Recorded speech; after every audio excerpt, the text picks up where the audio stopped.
Hey YouTubers, back to the webcam videos. If you want an explanation, I'll put up an annotation instead of wasting time in the video. Just got a lot of different things I can cover here. I know normally I try to focus on a certain topic when I do a video, but this is going to be a little bit of everything. It's going to be a buffet. A buffet. Alright, I don't know if you guys remember back in September when they started the direct peace talks, the direct negotiations. There were a few articles that talked about a peace agreement being nailed down in a year. You know, they expected to have something on paper within a year. Here's a quick article from The Guardian. One thing from this says the Israeli and Palestinian leaders Benjamin Netanyahu and Mahmoud Abbas met for the first day of direct talks in Washington yesterday and agreed that a peace deal could be achieved within 1 year. I know myself and many other people are kind of surprised that 2010 has come and gone without a peace deal or something going on. But all that does is narrow it down even closer to 2011. I fully expect them to get some kind of peace deal, some kind of UN, Palestinian state recognition, something in 2011. I really don't see this thing being able to go any farther than 2011. So with that said, the Palestinians are starting out the brand new year 2011 with this. The Palestinians target Israeli settlements in draft UN resolution. The Palestinians plan to ask the United Nations Security Council in the coming days to declare Israeli settlements in the West Bank as illegal and demand a halt to their construction. Anybody that's followed this has known that the settlements in the West Banks are what has caused the peace talks to fail. The Palestinians want to point the finger and say it's the Israelis' fault for, not stopping construction, but it's really the Palestinians' fault because they had that precondition before the talks ever started. They refused to come to any kind of deal until this construction was halted. So really, they're the ones that are causing the hang-ups here. I'm not going to dig up a bunch of articles right now, but most people have heard that there's many countries that are already starting to acknowledge Palestine as a recognized state. I think most of Southern America, what was it? Brazil, Venezuela, I think some others like Argentina. The EU's talking about it. So Palestinian statehood through a UN resolution is becoming pretty common talk. I'm not going to say, whether that's how it's going to happen or not, but it's definitely something to watch. I think the UN is the key to watch right here. Especially when they start coming to the UN for resolutions declaring settlements illegal and possibly a move to seek Palestinian statehood to be declared through the UN. So watch the UN. What's important about the UN is that it represents pretty much the whole world, 192 countries, and I think there's only 5 countries that hold veto: United States, France, China, Russia, and some other one I forget. But it's important to know that the United States holds veto because we're Israel's only ally, and they rely on us for the veto. We kind of protect them in the UN. So if they bring up a UN resolution to condemn these settlements and the construction, if the U.S. doesn't veto, that's going to be very bad for Israel because the U.S. won't be holding back the international condemnation anymore. The Israelis will have the full international condemnation on their heads. This will also blow up in America's face. You better believe that if America holds back the veto, that God is definitely going to punish us for not watching out for Israel. That's all I've really got on the peace talks issue right now. The key is watching the UN right now, whether it's resolutions for statehood or other condemnation. Earlier I said that I fully believe that 2010 was very promising, but it obviously wasn't the right time. But I do believe that 2011, here's how I try to explain it. Anybody who's ever fired a gun or tried to zero a rifle or a scope, you know that you start by shooting out and you hit the paper. And then as you make adjustments, you get closer and closer and closer to the bullseye. You know, the more shots you make, the closer you get to the bullseye. So all I'm saying is that if 2010 was close and we missed, 2011 is just even better. Just got to fine tune a little bit.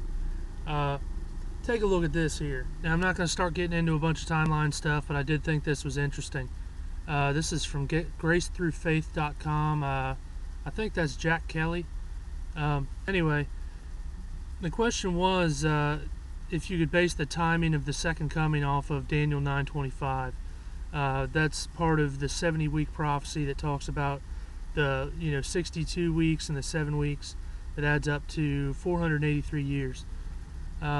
Anyway, he goes on to talk about, you really should read this for yourself, I won't spoil it for you, but he says that based on Matthew 24:34, which talks about the fig tree and this generation shall not pass until all things be fulfilled, and then you apply Psalm 90:10 to that. Psalm 90:10 says that a man's years shall be 70 years, 80 by strength. So if you take a 70-year generation from May 15th, 1948, you add 70 years. That's May 2018. So if you go by that assumption, this generation has to be fulfilled by May 2018. 7 years prior to that is May 2011. Not date setting, but I am saying this is the ballpark. This is the season. This is still the time to watch. So while I'm not going to put a date on it, I'm very, very much watching this time period. Anyway, there's a bunch of other prophetic news going on. Anybody who's studied the Gog-Magog battle in Ezekiel 38 and 39 knows that, let's see, down here in 38:11 it talks about, why they're coming into Israel, why they're coming against Israel. It says, I will go up against the land of unwalled villages. I will go to a peaceful people who dwell safely, all of them dwelling without walls and having neither bars nor gates, to take plunder and to take booty, to stretch out your hand against the waste places that are again inhabited, and against a people gathered from the nations who have acquired livestock and goods, who dwell in the midst of the land. I know a lot of my audience is Bible-believing Christians, but for those of you who aren't, here's another prophecy that refers to Israel coming out of exile back into the land. Verse 12 says that, it was waste places that are again inhabited against a people gathered from the nations. One of the things it talks about is, they're coming to take plunder, to take booty. One of the things that Russia is after is natural resources. Since the Arctic ice caps have been melting, they've been up there trying to claim land to, for fishing and for oil exploration and all kinds of things. Here's an article that came out today. Largest natural gas reserve discovered in Israel, worth approximately $95 billion. I know articles like this have come up in the past, but this is just a huge, monstrous find. And, Russia doesn't really have a reason, like religiously to come against Israel. But if they're after natural resources, what's to stop Russia, who's this big, from coming after Israel, who's this big? So I just thought I'd bring that to your attention. If you remember my video, End Time Signs, Korean War Prophecy, and Threats Against America, it had a clip of Dr. Owar, the Kenyan prophet.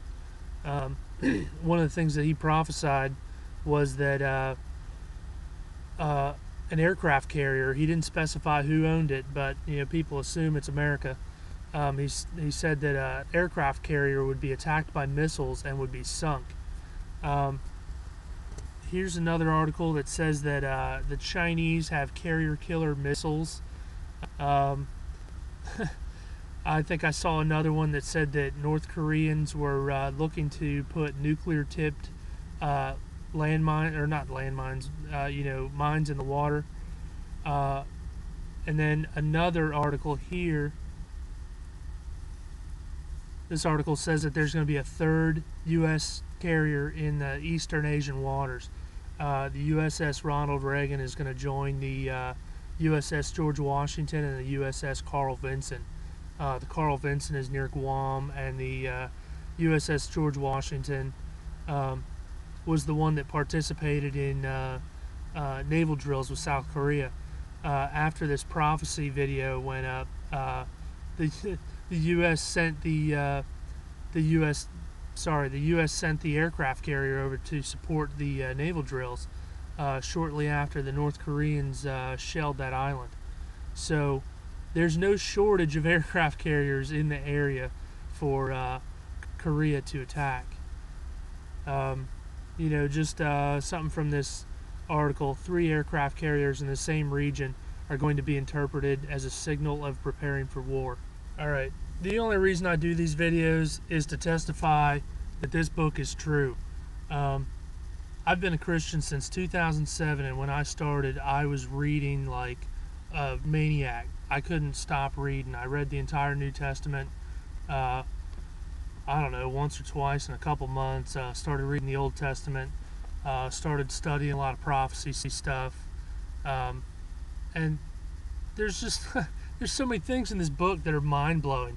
Things that were written over 2,000 years ago that are happening today. And it's so plain to see. All you got to do is ask somebody like me, and I'll talk about it all day to you if you want. But, it's not just the reason the prophecy is in this book is to testify that this book is true. And if that testifies that this book is true, then that means this book is supernatural.